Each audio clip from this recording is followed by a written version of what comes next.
Try. Oh, can you hear me? Okay. Awesome.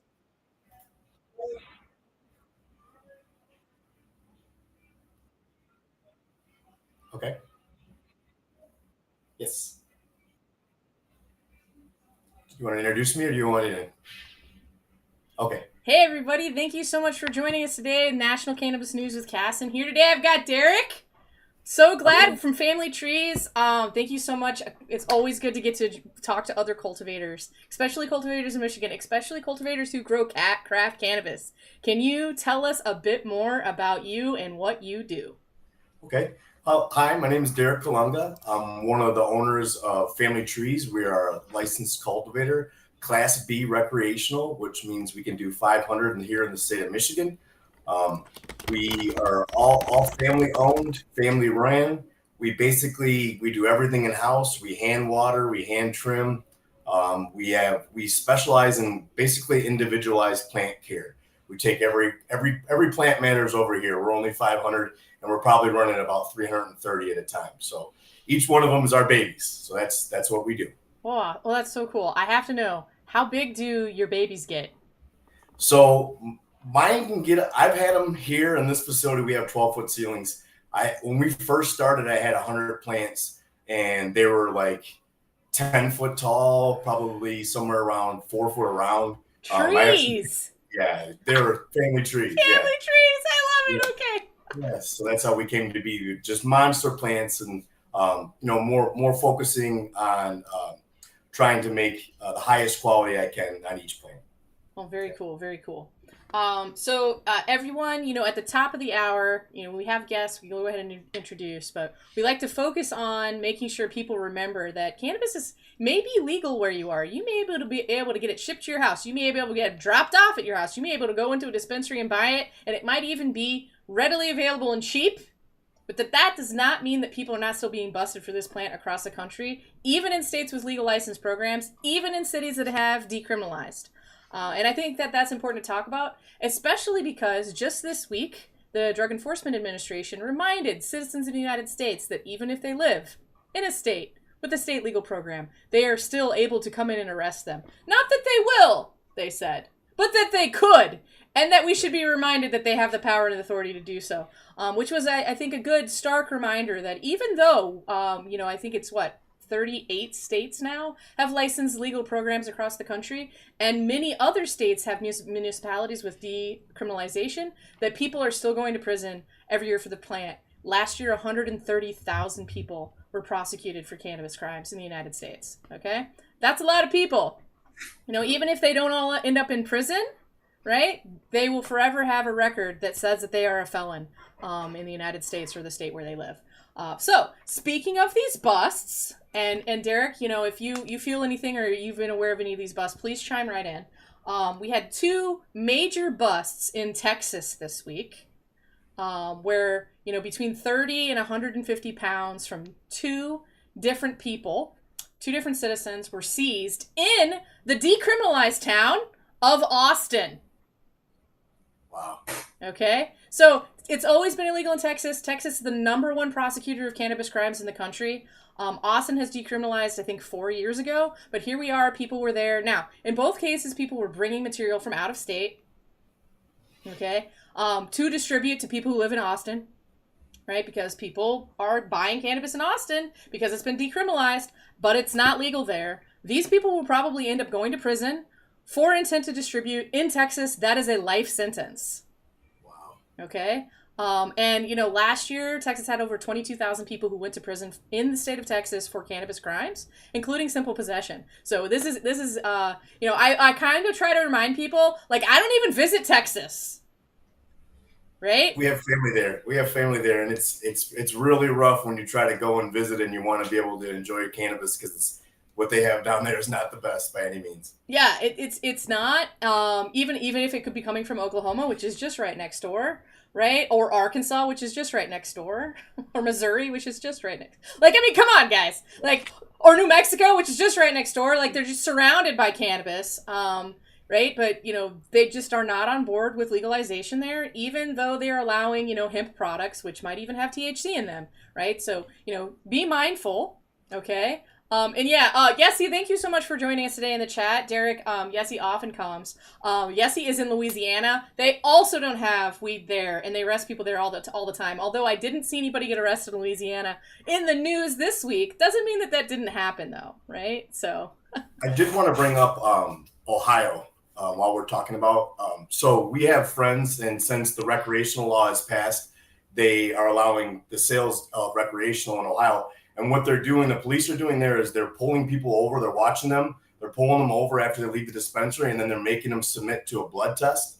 And so most of us that are heavy smokers or have smoked, you're going to have that in your system. And then they're picking them up. And this just happened to a really good friend of ours. That's why I'm trying to pass the message along to let people know to be careful when you're leaving the dispensary.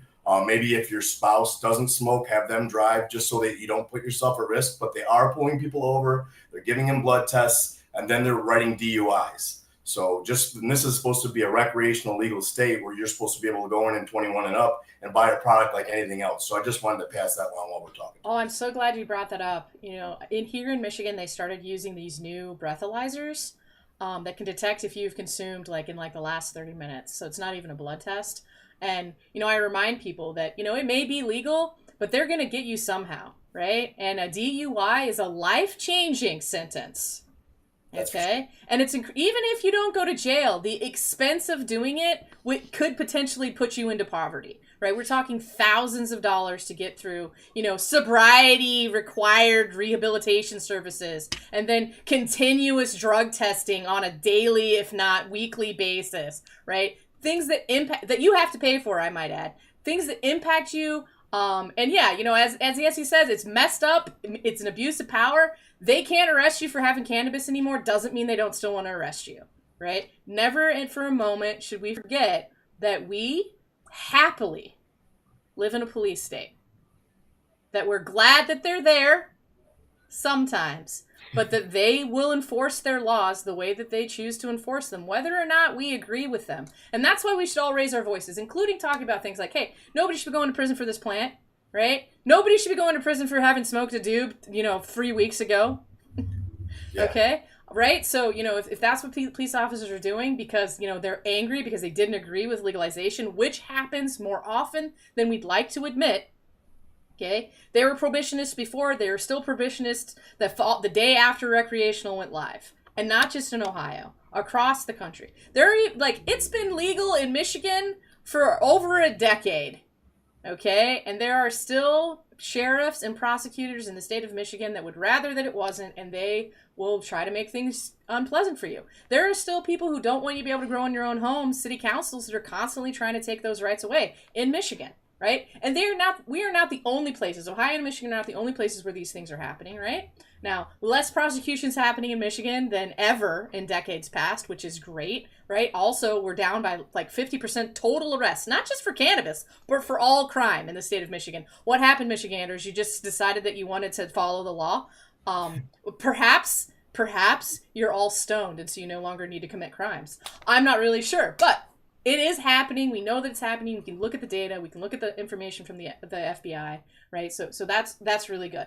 I'd like to talk about 4 other states besides Ohio that are legal states where big arrests are happening. So Arkansas, 2 people were again, arrested this past week. Citizens arrested for intent to distribute in a state that has a legal license program, right? Oklahoma, legal license programs. Another person arrested. Why? they did not have a license, right? So people are really arresting now, not just coming in and shutting your business down, but then also putting you in prison for this.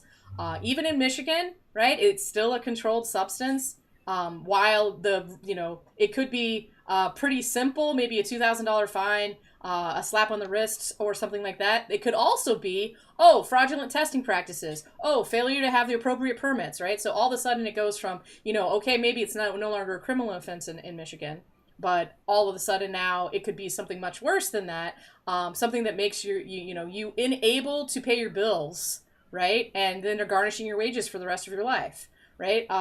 These things are still real. Civil asset forfeiture, maybe not supposed to be happening in Michigan, happened recently in Michigan, right? Definitely happening in Arkansas, definitely happening in Oklahoma. So if you're doing these things and you're not doing it in licensed space, right? Really consider that law enforcement is up in force, right? They're well funded and they're looking for successes, which includes the same things that success have included for, busting cannabis operators for generations, right? Which is, how many pounds did they take from you? Okay, gone are the days where they're reporting, look at this amazing, I got, 15 grams off a guy. No, now they're looking for pounds. So make sure that you are thinking correctly, driving safely, not, I still always wonder when they say, we found this truck and it was full of weed and we pulled him over because he had a broken taillight, or we pulled him over because he was speeding. That's just silly. Okay? If you're driving around $100,000 worth of cannabis and you're deciding that you're going to not follow traffic laws, you're confused. You're too stoned to drive. Stay home. Okay? All right. So, we also need to continue to talk about California and Oregon. Guys, the license market there has been fighting against the traditional market for, 10 years. And now they have law enforcement on their sides in a way that they didn't used to. It's a lot more intense there. Arrests have been being made with seizures of plants, property, cash, cars, right? So civil asset forfeiture is happening there, including in California where a processor was recently raided. I expect to see all of the equipment from that processor up on an auction, right? Because it's two-pronged. They want the unlicensed people to get licenses, which are very expensive, so they get the money. And if not, then they take all your money and all your equipment, and then they sell your money and your equipment and your car, and they get to keep that money to fund the activities they're doing. We know that this is the case. We know it's been an issue in California for a long time. It's still happening. So guys, if you're doing these activities, make sure you're not getting into fights. Like last week, it was because somebody got mad and shot at his, competitor. And gunfire brought police to the area. They had been in the same location for 13 years. But they got mad and shot some rounds. The neighbors called because of gun violence. And now they're shut down. Okay, come on. We can, as an industry, we can make better decisions, all right? Yeah. And also reminding ourselves that these people have now, not only themselves have lost the cannabis, right? But it's not like people grow weed and then just only consume it themselves when they have 1,300 plants, okay? That weed was going to consumers, people who probably needed that medicine, people who needed access to the plant for quality of life improvements. And they can't have it now, right?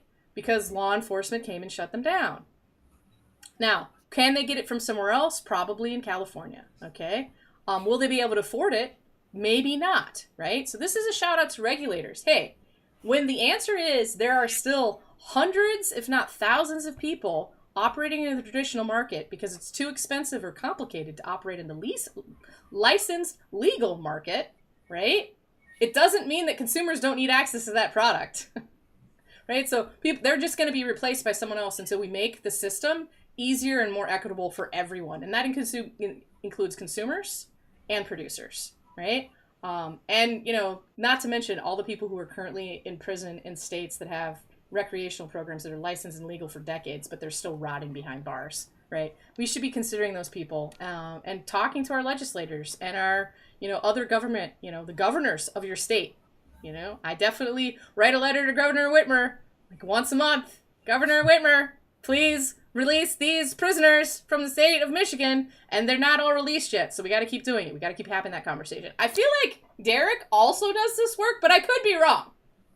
No, I don't do much on the end of trying to help with many organizations. I just focus on my business basically. I don't really have much time. Just with us being a small family business, I'm pretty much here 12 hours a day, 6 days a week. So I'm sometimes the 7. So I don't have a whole lot of time. But yes, it's something I would like to get more involved in. And I do notice some of the people like Redemption that are out there working towards getting people out of prison. And I try to support and pass along anything that I see or hear with people like that, with intentions like that. I think that's great. Well, it's good. Yeah, I've enjoyed working with them too. I love their commissary program. You know, making sure people who are behind bars get money while they're there for, like, I don't know, socks. Okay, right. I had a recent experience with a family member behind bars. Terrible. I had this experience 20 years ago. I just had this experience again. It was insanity. 35 cents per text message. Wow. 90 cents per minute to talk on the phone. Okay. Underwear, which was not provided, I might add, okay, was $4 a pair. $4 a pair for underwear. For underwear. Now, I guess you don't really need to wear it if they're giving you a uniform. But really, do you not need underwear? I mean, come on. Like, t-shirts, right? $7 each, right? A piece of paper to write a letter was $1.13. Wow. A piece of paper, not a ream of paper, not a notebook. And I was not allowed to send them paper or stamps or envelopes. I had to purchase them from the commissary, right? So, you know, the police state and the you know, prison industrial complex that we have in the United States is the largest and most populated of the entire world. That we are number 1 in. I'm not sure that's a good thing, but it is also true. So let's talk a little bit more about the United States. There have been some big developments this past week. I don't know if you saw that the Fifth Circuit Court of the United States ruled yesterday that you can no longer be denied having a weapon if you are a cannabis user. I did not see that. That's amazing. That's a huge victory. That is a huge victory. I feel like at this point, now they're probably going to appeal because the Department of Justice just hates people who have guns to also have weed. And then it probably will go to the Supreme Court. But maybe the Supreme Court will agree with the Fifth Circuit and say that, you know, we are not actually dangerous people merely for having cannabis any time in our life. Well, and I feel like the other thing is, as cannabis business owners, they expect us not to be able to defend ourselves. You know, right? It's like we're already setting targets. Everybody knows where we're at. We pay all this money to be on the map, and then we're not allowed to protect ourselves with everybody else's rights. I feel like as a cannabis operator, we give up a lot of our rights, which really isn't fair. You know, right? I think of that all the time. You know, I was on LinkedIn just yesterday, and Nate Russell, who I love Nate, hope Nate will come on the show sometime soon, was talking about, you know, how we give up those rights and how it's unconstitutional for government entities to require us to give up those rights so that we can do the work. You know, I gave up all the guns in my household years ago when I joined the industry because I wanted to try to be on the right side of the law as much as possible within the tiny path that they've created for us. But it frustrates me still. I see my friends out there with their, like, amazing rifles. Like, I feel like Yessie knows exactly what I'm talking about when I'm, like, super jealous that people are out there shooting 40 caliber, you know, precision rifles at things, and I get to have a hunting bow. And even then, they probably don't want me to have that, right? Like, it's crazy. And, you know, it's probably very much just an American thing. I feel like, you know, anybody who would be outside of the U.S. might not care about it in this way. But, like, we talk about this all the time. And, like, Second Amendment rights all the time in the U.S., right? Like, it comes up every time there's a mass shooting, right? It comes up, like, anytime there's a new rule that goes in anywhere. And certainly it comes up, like, anytime there are protests because, like, oftentimes the police get to have guns, but the protesters aren't allowed to. But if the protesters show up with guns and the police freak out, right? Like, it's a thing. And to think that if we did that as cannabis operators, right, we would probably lose our licenses. You know, like, all sorts of terrible things could happen to us. where I feel like if I asked a happy NRA member to not carry their weapon into a Walmart, just as an example, they would flip out, right? But I haven't been able to have them or fill out a form saying that I could have them for 10 years, and that's just acceptable, right? But I'm glad to see that the laws are changing, that people are taking these things to court. But it surprises me sometimes, the strange bedfellows, right? People who might be for law and order and weapons might not be for cannabis, but really they might be for weapons and cannabis, and that's just awesome. So I'm thankful for how that works. I'd also like to mention, I don't know if you saw, but the DEA has set the date for the public hearing to talk about rescheduling. Yes, I did see that. I feel like, that's good, and I like that they're taking public comment. I like that they're actually, what it seems like. I mean, we won't know until they make the determinations. It seems like they want to hear what people have to say, and I feel like that's never really happened in my lifetime. So to see it is super awesome. I'd love to. I've submitted comments, and when they ask for more public comments, I'll submit again. I think it's great. I think it's our time to have our voice be heard directly to the DEA. And honestly, I don't feel the same paranoia that I did 10 years ago about the DEA. Yeah, I feel like they're out there, and if you're doing wrong and you're getting to be too big, they're going to grab you. But I also feel like they're not here to punish the little guy that's trying to do the right thing. Yeah. And I feel like the public comment thing is our chance to kind of stand up and, one, show our face and show that we're just normal people as well. But two, so that we can get our comments directly to the people that count. Yeah. Yeah. Yes, he says they hear what we say, but they choose not to listen. I'm really hopeful that that's not the case this time. Derek, are you planning to go give testimony at the hearing in December? No, I'm not. Because 7 days a week, 12 hours a day, keeping the family trees alive? Yes. So that's my focus right now. It's been tough as an operator in Michigan, especially with the downturns in pricing. So where I would have maybe hired a couple people and been able to make that trip, now I have to just kind of dig in a little bit deeper and make sure that I'm keeping my costs as low as I can. Right on. That's good. I understand. I'm thinking about it. Like in past years, I definitely would have said yes. But then I'm like, okay, should it even be me? Right? Is it my voice that they need to hear, or is it all of our voices? Right?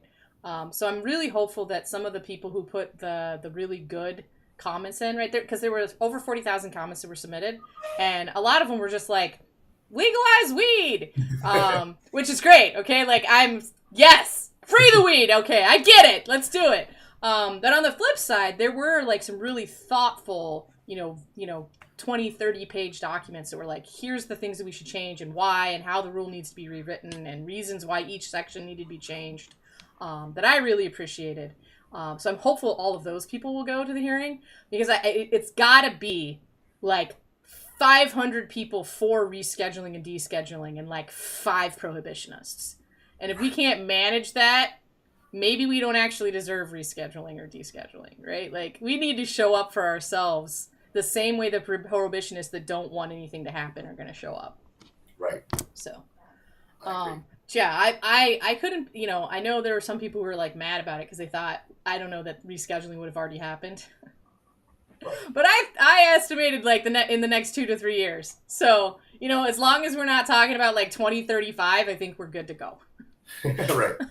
Progress. Yeah, exactly. Great progress. I am seeing too that we've saw some big changes on the hemp front, right? In California, they proposed a bill. Looks like the bill is dead. In Florida, we're getting ready to see an election where they might have recreational in Florida, right? That's a big battle that's happening. And I think it's crazy now that we're not so much talking about if, but when. That's right. It's a sea change, right? It's a paradigm shift in the conversation that I've been doing this now for almost 30 years. It'll be 30 years in 2027. Wow. Of being activists, right? I started out with Students for a Sensible Drug Policy.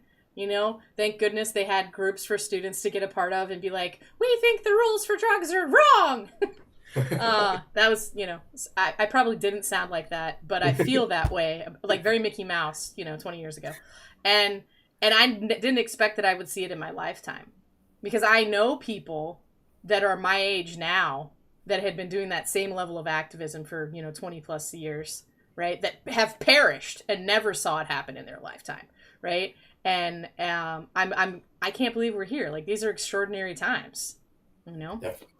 And I feel like there is a lot happening on the science front. And I know you recently shared with me some new knowledge about hop latent viroid, and I would love for you to share that with us if you can. And I'd also like to talk about a new study out of Ohio University, or I guess it's Ohio State University, which is different. Sorry, forgive me, guys. Where Dr. Wren has shown that you can reduce the chance and occurrence and severity of dementia and Alzheimer's by consuming cannabis in middle age. So, like, Derek, we should both be having a puff or two a day just to keep the dementia away. I'm sorry to call you middle aged, but I feel like we're probably about the same age. Yeah. And if we do that, then we will prevent the inflammation in our brains that is going to contribute to the development of the plaques, that is going to then contribute to the dementia down the line. And he showed this efficiently in genetically modified mice and genetically modified rats. And he's, like, obviously it needs to be a longitudinal study. We can all start smoking cannabis. I wonder if we looked at the data, if we would see that dementia increased when they outlawed weed, and then when they made weed legal again, dementia went away. Be something to check, right? Right? Oh my goodness. It's so good. I see we have a Pokemon community game, Derek, in the chat. And yes, he keeps trying to catch things, but he's out of balls. He needs to go to the app and buy more balls. They're basically free, because otherwise he won't get to catch any of the ones that he's trying to catch, and that makes me sad because we are both avid Poke players. All right, so can you share with the audience what you shared with me just a couple weeks ago about hop latent viroid and some new techniques to identify and prevent it or cure it? Yes. So there's a couple things, and some of it is people trying things at home and then reporting on them. So Zerotol is, and I didn't get a chance to tell you this at the meeting, but Zerotol, they're talking about, like, when you take your cuttings and you soak your cuttings in Zerotol for at least 10 minutes, and then when they're rooted, doing the same thing, that they're seeing some success rates in either killing back the viroid or slowing it down. So that way, if you're trying to maintain your production schedule, you have a problem. Like for instance, for us, all of my plant stock, I knew they were affected, but I knew that I was only going to see a little bit of it because they just had one round clone with an infected group. And whatever I've noticed, me personally, is the more that you clone off them, the more you're going to see the HP LVD dominance. At the first sight of it, you might see one little tiny bud on the whole plant that goes bad, and then next thing you know, it's half the plant, and next thing you know, it's 3/4, and then the whole thing. So this is supposed to cut back on that a little bit, so that maybe you can keep your production cycle going while you're trying to get rid of the infected plants and bring in new plants, so that you don't have to kill off your own stock. The other chemical, and I'm not sure exactly what the chemical is and what the process is, but it's David Ellerstein. He's the owner of the company. It's called Plant Life Company, and what they're doing is they're finding people with the hop latent viroid. Once you get tested and you have officially you've shown documentation that you have it, they'll send you whatever the product is, and he's not really being specific to what his product is. I'm assuming he's working on a patent and he's just trying to get the product out to the people. But supposedly what he does is he says it guarantees that it'll get rid of the hop latent viroid out of those plants, so that you can start to clone again and repropagate. Oh, that's great. Yeah, so pretty interesting stuff. Have you gotten to use that yet and seen its effectiveness, or just talked with him so far? Just talked with him so far. Yep. I've spoke with him in person and on the phone.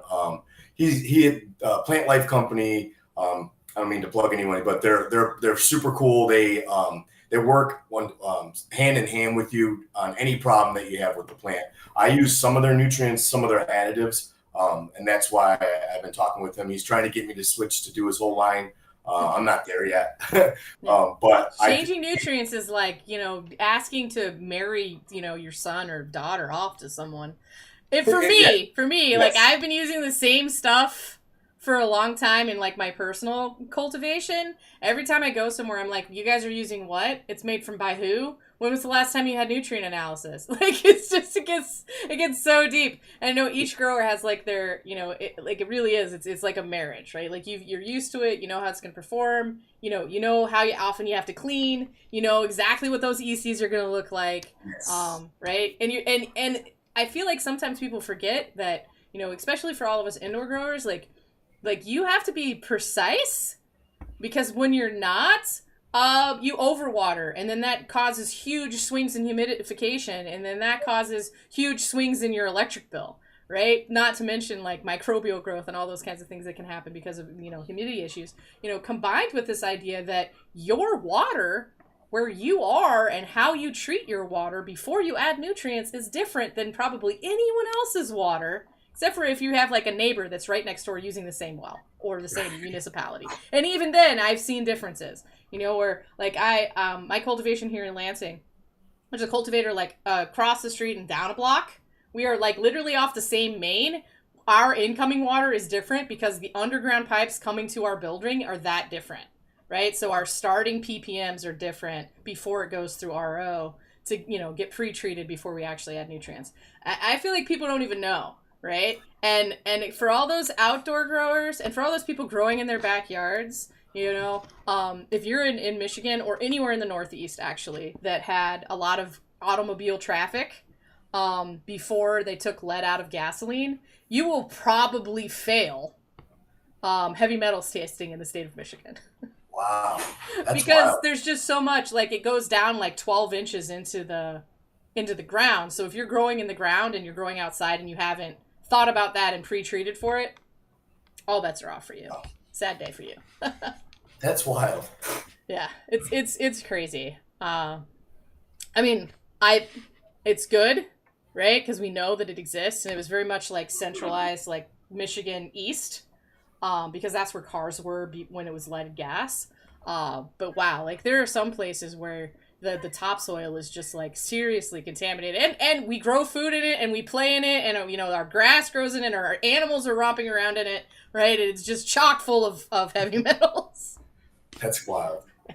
But not in an indoor grow, guys, because all of our stuff is pre-sterilized and pre-done, and even if we're using living soil, we have made sure the living soil doesn't have those kind of contaminants in it. Oh I yeah. don't actually know. I haven't been to visit family trees. We use a cocoa blend with nutrients that are added with crop steering spurts like every 40 minutes or so. How do Wow. you guys handle things at family trees? So we're cocoa and perlite blend. I would say third perlite, so 33% perlite, and then the rest cocoa. We hand water every day. That's another reason why we're here every day. And then, like I said, we have the individualized plant care. We're not huge, so nothing is automated here. Everything is done by hand. And we keep our labor costs down by basically doing it all ourselves. But yeah, so we have a mix. I use different salts. I have a few different like main lines, you would call them, from different nutrient lines that we mix together. I use a little bit of advanced, a little bit of general hydroponics, along with some organic amendments that we'll keep house secret.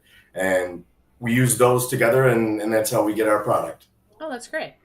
I had so on LinkedIn I post and I always tell people ask me anything. And Lewis from Connecticut actually had a question for you as a cultivator, and probably for me as a cultivator, but I'm not sure he realized that we were both cultivators. And the question was like, how do you feel about remediation activities? And do you tell your customers if you're doing this kind of stuff? For me, Yep. right? I control my environment, right? And I give the plant systemic nutrients to make it healthy so that it fights off micro contamination. That's been very efficient for us for the last 18 months. We shall see if it continues to be that way for the next 18 months. So no remediation necessary. And if someone asked me what I was using, what nutrients I was putting on my plants, I would tell them. I have never had a customer ask. I also am not consumer facing though, right? I'm a wholesaler, right? How about you? How do you handle this? Okay, so I have never remediated any flower that I have. My flower would we're recreational, but it would actually pass for medical. Where I run real clean, so I don't agree with remediation at all. I think remediated flower, you should be told as a consumer that you're buying a product that's went through radiation or whatever process they use to clean it. I don't think I've seen it. I've had experiences with it. I worked for another company that decided that they wanted to remediate the flower one time to just try it and see what was going on. They had some mold issues that were basically from their HVAC equipment. So every day that their HVAC equipment was running, it was creating mold and mildew on the flower. You couldn't Spores see it. going everywhere. Yeah, yeah. Yeah. And we couldn't see it. There was no bud rot. That you would pull everything. Everything looked fine. It was just coming from that unit. So they remediated that just to see what the flower would be like. They gave somebody out. They gave it to everybody. It was terrible. In my opinion, it's terrible. It's not real flour. It's like you sucked all the flour and all the goodness out of the flour, and you just leave the bud. It's I don't know how to explain it any other way, but we don't do that. We don't have that process here. I haven't failed very many times in our 3 years. I think I've failed for coliforms once. I've never failed for mold and mildew.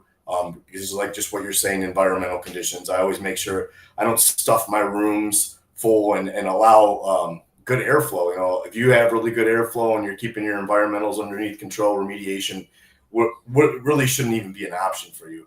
Right, because it's not necessary because Yeah. you created that if there's no contamination to begin with, it's not going to get on the plants, and then it won't go further from there. So that's definitely the case. I appreciate that, and I see yes, he said respect, for sure. Like actually caring about your plants in an individual way. Now, I don't get to see the plants very often, okay? Other people are there doing it. I'm off working a different job, so I have money to give back to the grow. Like, that's just how it is, right? Because it's very competitive in Michigan. But, the people who are there all the time, they care about the plants on an individual basis, they're getting defoliated so that the plants, can have that airflow. We have plenty of airflow, so you see the plants dancing, right? I had a stream a few times ago where we went in and showed the plants and just they are really pruned, right? We're not leaving chunks of dead material on any time. If a plant it looks ill, it's out of the space, and then we're investigating to figure out why. The water goes through purification steps. Every room gets cleaned between shifts, right? We don't leave dead material in the space at any time, right? Like all the walls and surfaces, and I'm sure it's like that at Family Trees, although I haven't visited. They're all cleanable, right? So there's no places where stuff can hide. Well, that is one thing I wanted to bring up while you're talking about it. Just kind of touching back on the HPLVD, and one of the things that we've done because we've had some experience with it is bleach. And I was just going to say I have on my notes here bleach, bleach, bleach. And one of the things that I do want to say about bleach is bleach has a shelf life. A lot of people think that you can buy bleach and just leave it there and it's good to go for a long time, and that's not true. So just something to be aware of. If your bleach is sitting around for more than 2 to 3 weeks, it's no good. And if you think that you're cleaning and sterilizing with it, it's not cleaning and sterilizing the way you did when it first got opened. So it's just something I wanted to just bring back up, just because I feel that's an important point to touch on. Yeah, I think that's good. I think sometimes people forget that just like chlorine in your pool, once the sun hits it, it goes away. Once your lights hit the bleach, it's gone. It doesn't stick around for a long time. So if you're putting it into something that's discolored, or if once you dilute it and you take it out of that container, once it's exposed to air, oxidation starts, and it's all she wrote. Most places that I am, when you open a container of something, you write the date it was opened and the date it expires, and you don't use it past then. So if you're not, right, it's important. I also, and just to share it with Jarek here, I switched between bleach and an ammonia cleaner, right? And I do that because that's how I learned in pharma, right? Because occasionally you'll get microorganisms that are like resistant to the bleach, And you kill those because you switch off occasionally with ammonia, right? And then you're cleaning with ammonia for a little bit, and then you switch back to bleach. So there are different ways. Certainly, you can't.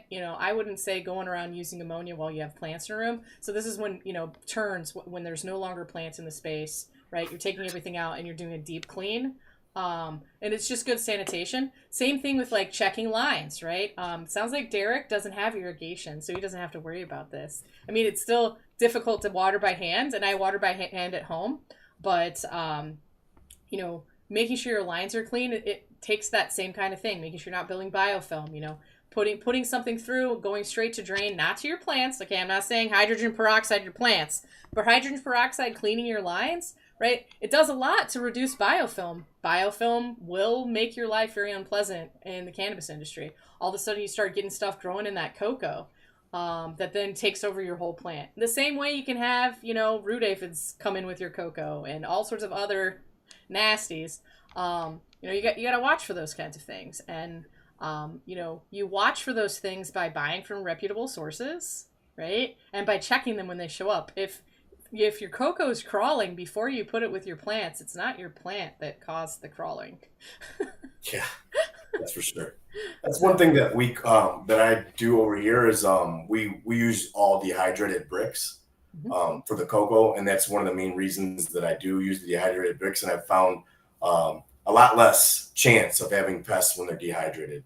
It's more work to hydrate them, but in the bags, this is something I've learned years ago. I used to buy all my bags of soil, and you're like, it's like a 1 in 10, you're bringing something home, and then you got to fight to get it out if you didn't catch it. And so to me, just a little bit of advice, I love the dried bricks for that reason. Yeah. I mean, I've occasionally considered just going right into the fiber bricks, the basalt bricks, instead of no other media, just a brick, and constantly giving it shots of nutrient feed. But that, hey, it's like we've gone so far down the cultivation like nerd ladder here. Yes, getting deep, sorry. It's so good. I love it. I'm so glad to get to talk to someone else who cares about plants in the way that we do, clearly.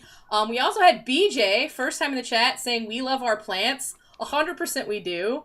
And Yessie, who has been doing this work for a long time, didn't know about bleach, so thank you for sharing. Our viewers are getting the uptake, and that is good news for everyone. Yes. All right, so last but not least on our agenda today, Derek, is to talk about what's going on here actually in Michigan. I would like to talk about the new announcement that there will be unannounced inspections. I thought this was funny. Maybe you don't think it's funny. I thought it was funny because I think I've had 5 unannounced inspections in the last 18 months. And now they've announced they're going to do unannounced inspections as though they hadn't been doing unannounced inspections for years. Is that your experience as well? Or is it just like they just like me so much, they just want to show up whenever they feel like it? I think they like you. But I have only had one unannounced inspection, and that was the fire department. Okay. And they just showed up, and that was recently, and I think maybe he didn't get the memo. I don't know what it was, but he just showed up out of the blue. I've never had the CRA inspectors come here unannounced, but that's just my personal experience. Do you feel like it's going to impact your cultivation to now have them come whenever they feel like it? I mean, you're there 7 days a week anyway, so probably no. No, I don't think. I think it's going to be a bummer for some people that rely on their employees and don't have their employees fully trained. I think that there's going to be a lot of bummers and a lot of oopsies, and the people that don't get in there and make sure that they're running a tight ship as far as process, they're going to be the ones that continue to get nailed. We've had them come in and we're always in compliance. I look at the fines and fees that go out all the time, and I try to just look through that list and make sure there's nothing that I'm doing that could possibly get me fined or feed. And then good communication with my CRA agent. If there's anything that's questionable, I call and I ask, just because I'd rather ask and be put on Front Street than not ask. And then when you're here, I'm all worried and running around like a chicken with its head cut off. Yeah. I feel like that I encourage people to have the good rapport as well, right? Like, this person is responsible for making sure you're compliant. That means helping you, educating you, training you, answering your questions, and inspecting to make sure you're taking their advice, right? So, Have you participated at all in the CRA's educational programs? So the videos, I've watched the videos, and then I've sat in with like the when they're streaming, they're doing public comment. I find some of the stuff is very helpful, and some of it is not. Um, and this is something I was going to touch on. Is from my past experience. I've been a caregiver since 2008. In Thank you for 2000, your service. thank you. In 2011, we were raided. Just like you said, everything for asset forfeiture. They took everything. Basically, made me restart everything, and I went back to a normal type of life, cannabis free life, for a few years, and then with the relicensing, I quit being a project manager and started doing cannabis again full time, and just watching how it started out when the CRA first started giving licenses. I was with a company that was one of the first licensed companies here in Michigan. We were like within a month of licensing, they had their license. And when they came in, they had seen my past record, and they were like, really, we don't know if we're gonna have you be able to have you in the industry. Um, from there, we kind of sat, we talked, we went back and forth. Originally, I was charged with a felony. What they did for me is they held the felony because I was a student at the time. They held the felony up because I would lose my student loans. So they said, we're going to hold the felony over your head, do your probation. Once you're done with your probation, we'll wipe the felony off your record. So the CRA at the very beginning pulls me in and says, because of this felony on your record, we're not sure if you're going to be able to participate in the industry. Let me go back. Let me talk with my bosses. Let me figure out. She says, because what I'm seeing in here is that you know what you're doing. Obviously, if we got you in trouble in a cultivation facility and you were doing it, even though it wasn't technically at the time what we considered right, we want people like you in the industry. We want people with your experience. And I felt like that was awesome. I felt like when the CRA first started giving licenses, it was, let's work. There's a partnership here. Let's work together on this. And I feel like there's been a shift, and the shift is like there's this grayness that was there when we were caregivers of, if you stepped outside this grayness, we can bust you. And it kind of feels like we're getting back to that grayness where the CRA agents, sometimes they can't even answer the questions. Then you reach out to compliance and you say, this is my question. And you get back, please refer to your attorney. And then I call my attorney, which costs me money to call my attorney. I should, as a business, any normal business owner should be able to call their directive authority and be able to get the answers you need. Now I have to talk to my attorney. And what my attorney says is, I think this is what you can do. But we'll Right? have to wait and find out. And And so wait to and find me, out could mean a fine right. And I feel or like, losing your license. yes. And I feel like that grayness is the only part that scares me about them coming back in the way with unannounced visits. I feel like that it's a push to kind of catch people with their hands in the cookie jar. And if we just are more working in a partnership of how can we make this industry continue to thrive? I mean, we've made billions for the state. So how can we continue to do that without testing our operators and making them pay more money? You know what I mean? Yeah. So that's my only thought on it. I don't feel that they're doing a bad job. I just feel that the shift in opinion and the way that they're approaching things, if it continues in the direction it is, it's going to be more or less one of those things that's not operator friendly like when we started. Right? Yeah, I agree, and I feel like that same scary ickiness of the gray market. You know, I remember what the transition was like in Colorado. I remember the transition in Arizona. You know, where it was very much, you know, are you going to get in trouble? Are you not going to get in trouble? Everybody trying their hardest to do the right thing, but still getting in trouble. And sometimes getting in trouble meant that your whole facility was shut down and you had to let all of your employees go and your investment is gone forever. Sometimes I think that the agency forgets that for smaller operators like us, it might literally be, you know, our kids' college fund, our parents', you know, retirement fund, all of our houses, Yeah. on the line. And so when, you know, they come in and they're not clear, and there's any ambiguity around, you know, what's actually going to get you in trouble. Like, I'm appreciative that there's disciplinary guidance, but even still, you know, like I read some things on there, and I immediately reached out. I was like, hey, this basically says that if I lose a page of a logbook, which is a one piece of paper, it's a $10,000 fine. Is that true? And they were just kind of like, well, that's what the guide says. And I was just like, I mean, okay, all the guidebooks are now going to be like in stainless steel canisters that go inside a bag, right? So that nothing could ever be like accidentally, spilled on. But like some of the things I appreciated, like they need these investigatory tools, right? And logbooks help with that kind of thing. But also it seemed like either they're going to be using a lot of disciplinary discretion, or look out, small operators, right? And I always want to be like, hey, they're always welcome. I want them to come. I want them to see good practices. I want them to say, hey, this is how we're running our SOPs. This is how we're training our employees, right? But even then, like sometimes, like recently I had, so we always whip our waste. Okay, I don't know if you use whips or a grinder or a cement mixer. I've done it many different ways in the past, right? But I use whips, right? And sometimes when you use whips, if the sticks are really big, right, you get large sticks still come through after you use the whips. Now, they look like sticks, okay? They don't look like plants. They certainly, because the whips take any soft, dry material off of them, like there's no cannabis left on there, right? But they're still sticks, right? And I had the officer, he was just like, hey, your sticks are still sticks. And I was like, but they're like tiny bits of sticks. And he was like, these are definitely sticks. And I think one of them was like, I don't know, 6 or 8 inches long.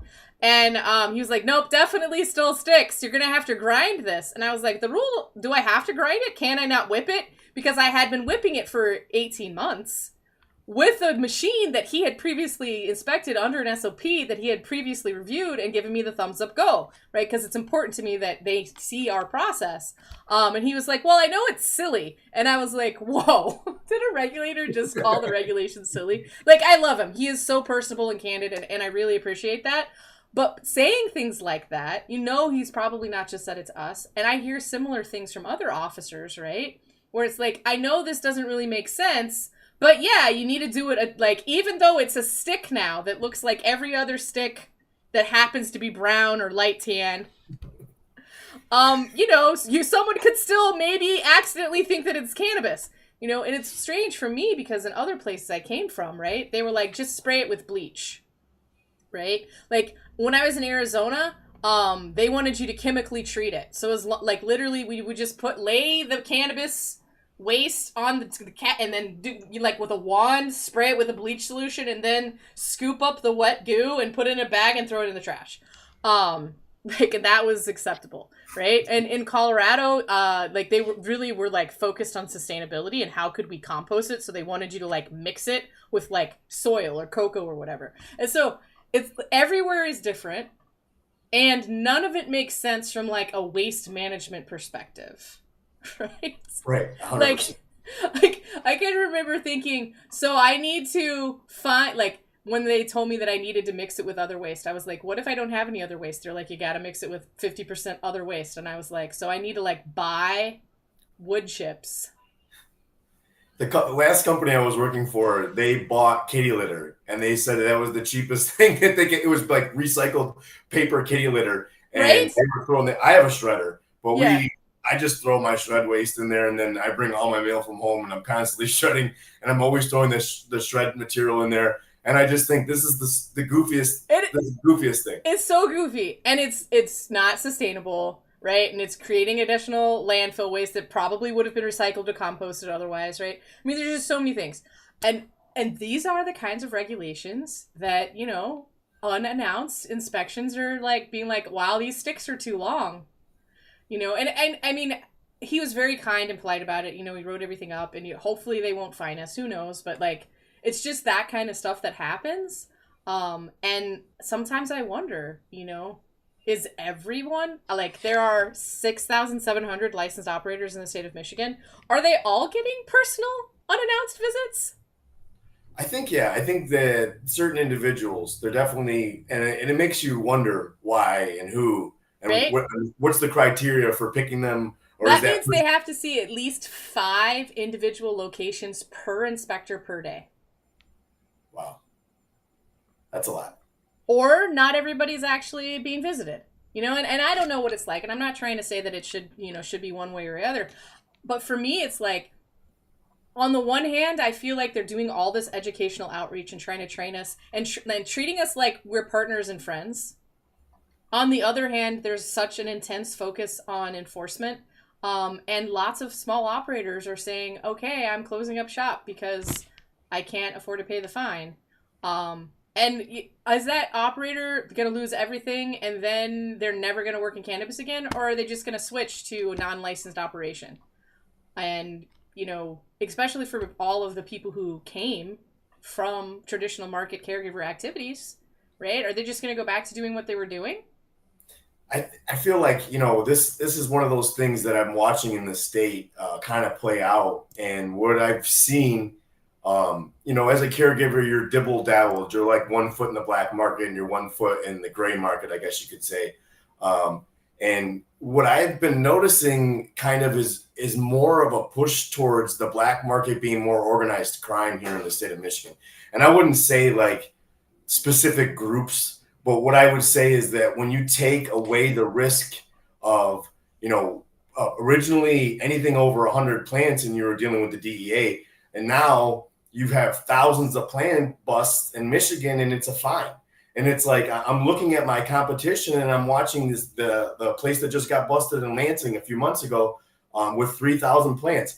You have 3,000 plants, you're pushing out an enormous amount of product, and then you get fined a fine or a fee that would be less than I would get operating my business with a license. So to me, I feel like they're kind of, with that new ruling, and I don't believe that anybody should go to jail for plants, but with the new ruling of making it where it's a misdemeanor and a fine, you're incubating the black market into be even grander scale, to where I feel like people now, risk and reward wise, they want to come to Michigan and they want to produce it through the black market and send it out to the rest of the country because our location and the risk versus reward. If I only have to, me as an operator thinking, how much have I spent this year to be operational in just regulations? Right. And then if I look at that and I say, okay, I could save money by operating in the black market, it's not fostering a good marketplace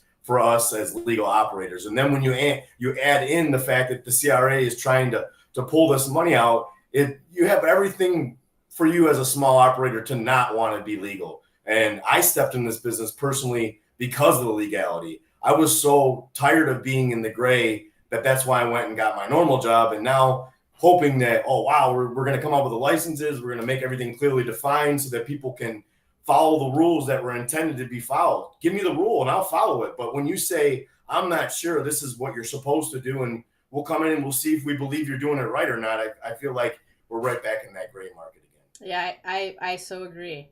And it's the unknowing, right? Yeah. It's nice to know what the fines are going to be. It would be nicer to understand this other text that says what you're getting the fine for, and having those be so clear enough that there are best practices so everybody knows how to not break that rule and not receive that fine. And I feel like the educational outreach is there, and I know I've definitely heard them say that they're going to continue that, but like, I live and breathe this stuff and I still can't always get it right. What about everybody else that's not living and breathing policy? And like, I think about, I dreamt about this last night, right? Like it's when I'm asleep even, like that's how much I think about policy all the time. So, I worry for the smaller operators. And I remember, a few years back, this is before Director Hannah took over, and talking about, hey, wouldn't it be easier if it was just a few large operators? Right? Probably, if it wasn't 6,700 competing operators, would it be easier? But it sure would mean that you and I wouldn't be cultivating. No. And I feel like without those licensees, we wouldn't have the market that we have as far as quality. I feel like our quality is grown in leaps and bounds. And especially if you compare us to Ohio and what their flower looks like down there, where you have a handful of conglomerates that control the market. And if you want to get the product from there, you get it, but it's an inferior product. And that's why people are still driving to Michigan. is to one, save money, and to two, get a higher, better quality product. And with all these operators, like when they were originally talking about capping the license at the beginning, my original thought was why? Because I feel like the best of the best, we're going to fight our way to the top. We're going to be here tomorrow because we have a product that people want.